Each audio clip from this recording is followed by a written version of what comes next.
So we're looking at a basic web application that has a HTML file which is allowing us to put in some data. So we've got a form in there which is taking in a first name and last name, and then we're going to have a servlet which takes that first name and last name and writes that data to a database. So here we've got the connectivity between the HTML and the servlet. So we've got form action equals dbData, method equals post.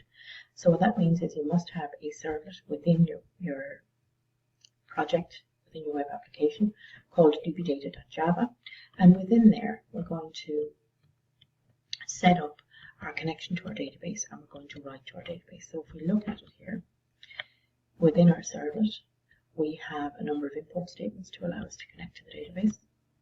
We also have a number of global variables, which are going to allow us to create a connection and to have various different SQL statements. And then within the init method here, we have our connectivity details. So we've got our URL, which allows us to connect to our database name within MySQL, our username and password, which allows us to access that. So if we look into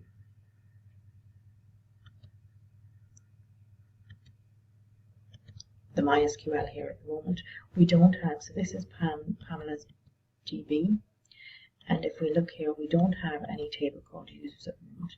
Now when I go back into NetBeans, here we'll see that I'm creating a table if not exists users with a first name and a last name each, which have 40 characters. So that's in our init method, so we're going to create it in the init method.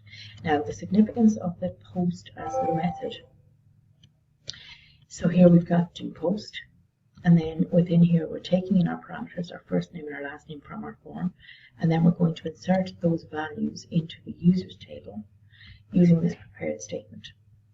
Now I'm just putting out some print lines just to make sure that I get to various different points. So if I now run dbData.html, what we should see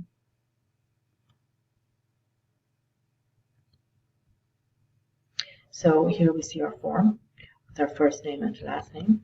If I put in Pam and O'Brien here, so Pam is my first name and O'Brien as my last name, and submit, that will trigger the server being called. Now it's just giving me a blank screen, so what I'm going to do is I'm going to go back in here. There's a few things I can look at. Within my Glassfish server output, it's showing here a connected and after insert. Now if I go back through my servlet code here, I've got a print line after the connection and the creating of the database, so it looks like that has been done. And I also have another print line after I've inserted, so it looks like that has been done. So from this, it looks like everything has worked okay. If there was an issue, I'm catching an error here and it would print it out.